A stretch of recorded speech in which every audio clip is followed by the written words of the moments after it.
how do I hold my teams more accountable? How do I get them to be more accountable? Which essentially is a question, how do I get people to do the things they said they would do or the things that I asked them to do? Welcome to the Managing Made Simple podcast, where you get a masterclass in managing your team with ease in 15 minutes or less. I'm Leah Garvin, your host and team operations consultant. Through this show and my programs with small businesses and corporate teams, I condense a decade of experience driving team operations in some of the most influential companies in tech into strategies to save you time, money, and most of all, stress. Doesn't matter if you're a business owner who realized that running a team isn't as easy as you thought it would be, are a new manager learning the ropes, or are a seasoned manager ready to up their game. Everyone is welcome to hang out with Managing Made Simple. From conflicts to feedback to delegating and more, we leave no stone unturned when it comes to what makes us love managing, kind of hate it, and everything in between. Let's go. Welcome back to the show. So I don't think a week has gone by where a manager has not asked me, how do I hold my teams more accountable? How do I get them to be more accountable? Which essentially is a question, how do I get people to do the things they said they would do or the things that I asked them to do? And first, when I talk about accountability, I got to break it down because the word has a bad reputation, right? We associate it with blame and punishment and consequence. But when I talk about accountability, what I really mean is people taking personal responsibility for something, right? They feel that sense of ownership, meaning they proactively solve problems. They don't just get stuck and say, hey, help me with this and throw up their hands. Okay. And so the reason that helps folks do what they say they're going to do is because they know the buck stops with them. And this is the shift that we want to make in our teams. And this is why I talk about accountability so much in my writing, in my podcast, in my videos, in my new book, the new Manager Playbook coming out January 27th, because accountability is really folks feeling that sense of personal responsibility, feeling that sense of ownership. This is going to shift them into people that just work through a task list or agree to something they know that's not going to happen, right? And they actually shift their mindset to thinking, oh, how can I do more? What's a better way to solve this problem? What's a better outcome for the client? Or what's a better outcome for the user? Whatever you're doing, whatever line of business. Okay. And so we always want to shift our team members into that sense of accountability, that sense of ownership. But what I want to talk about today is, how do we do it? And I think a lot of times we get stuck as leaders in the ask. We were really clear. We set clear expectations. We asked, hey, can you get this thing done by Tuesday at 2 p.m.? Or can you put together an SOP for this thing? Or can you create a plan for this marketing concept? Or can you, work on this project with this other team member, right? Or can you report on your metrics and really share, what's going wrong and how to hit the numbers? We assign a really clear ask, okay? But then when someone doesn't do that thing, that's where we fall short. Okay. And someone says, well, no, I didn't get to it because of this thing or something else came up. And we don't really know what to do there. We get stuck. And what I want to land today is that accountability is just about the ask. The ask is important. We've got to set clear expectations. Otherwise, there's no way someone can be accountable. But accountability is more about the follow through. That's where the magic happens. So let's take the example. This one comes up probably the most for folks is team members are supposed to be reporting on progress. Let's say serving a number of customers, let's say, right? So I have some med spa clients and they ask their providers,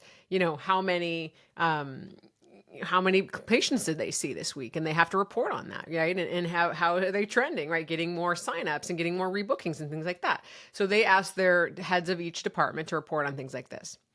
And at the end of the week, if someone reports, hey, we didn't hit our numbers, and you say, okay, good luck next week.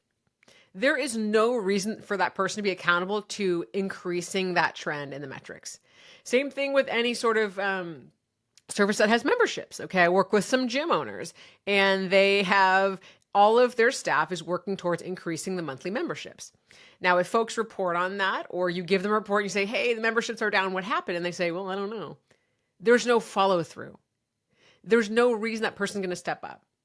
Let's say we are, you run an engineering team and the metric is to really, increase, quality metrics or to have something move faster. Or if it's, UX design, have something be more clear for a user to use. If someone doesn't have any follow through to improving something that they have committed to, why are they going to do it? They're not. Okay. They're not going to do it. And that is why it gets so frustrating as a leader. when you say, well, this is your job, just freaking do it. But when we want people to shift in that sense of ownership, right? We want them to look at the bigger picture. We want them to look at, okay, so my numbers are down this week. What might I do? What do I have to try? What other levers do I have? This is the shift. And that all happens in the follow through. So with that example, with someone, sharing their reports, I think a lot of times we as the leadership, we hand people their numbers, their results, their metrics, and we say, hey, here's how you did this week. Tell me what happened. That right there, we're still keeping the accountability ball in our court.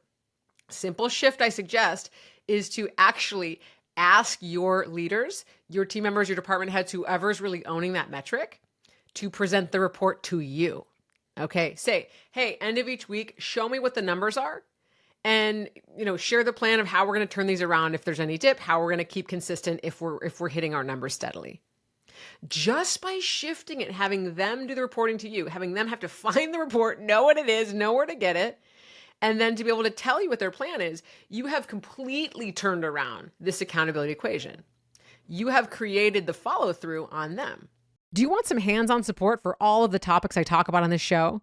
Like a team expert who has worked within tech giants like Apple and Google, as well as small businesses on hand to help you delegate and get out of the weeds, handle tough conversations with team members, plan your hiring strategy, and get your teams to help bring in more revenue? Then it's time to sign up for my Team Whisperer Consulting Sprint. For 90 days, you have me in your back pocket to help you navigate any and every issue happening on your team. DM me the word sprint on Instagram or email me at hello@leahgarvin.com and let's build your unstoppable team. Now, there's one more step of follow through. Is once they say, okay, so this week we didn't hit our numbers. Here's why. Here's my plan for next week. And that next week, they have to have done that plan. And so they come to the meeting and they're driving that conversation. And they say, okay, we did the plan that we shared with you last week, and here's how we did. And if they didn't hit it again, they better have a plan of how they're going to get everything rallied around and fixing it for the following time. Okay, so this applies whether you are in a small business or a corporate team. Anytime someone is committing to something, there's got to be an accountability chain, which is some type of follow through. So if the deadline didn't get missed because there was some other things that came up and they have a plan of how they're going to make up time in that deliverable, then they've got to make up time. Otherwise, it feels like we just say whatever and there's no integrity and it doesn't matter. So this is something I've also seen quite a bit in engineering teams, especially in the software space, is software is a little bit fluid and flexible, and sometimes deadlines can move and it doesn't really have a huge impact. But if you get into that habit where deadlines aren't meaningful, the follow through becomes really hard to manage. And so I would say it's, to always ask your team members to have a story as to when and why something has to slip. Because feeling that rigor around it and knowing, hey, if we're going to move this, there's got to be justification. We have to try to hit it. This is going to create that sense of accountability. If you have a team of any variety where deadlines don't matter, hitting our metrics doesn't matter, coming in under budget doesn't matter, for my agencies out there listening, design agency, marketing agency, PR agencies, whatever it is, right? If things come in under or over budget and there's no conversation, there's no follow-up, then why are we tracking budget at all, right?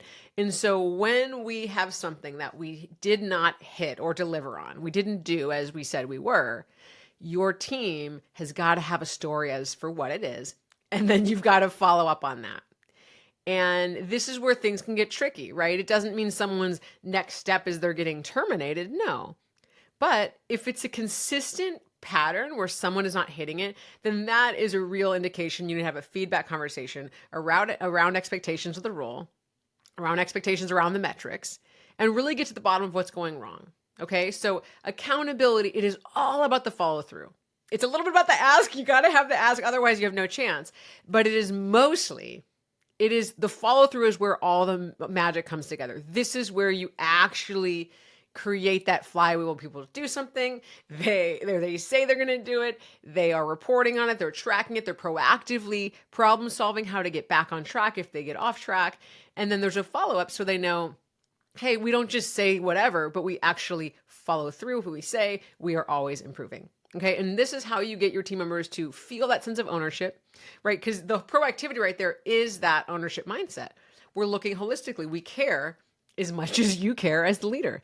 And when you have that shift, your team transforms into profit generating machines. They transform into leaders. They transform into mini CEOs of their departments. It's really game changing for you. So that is why it is so important.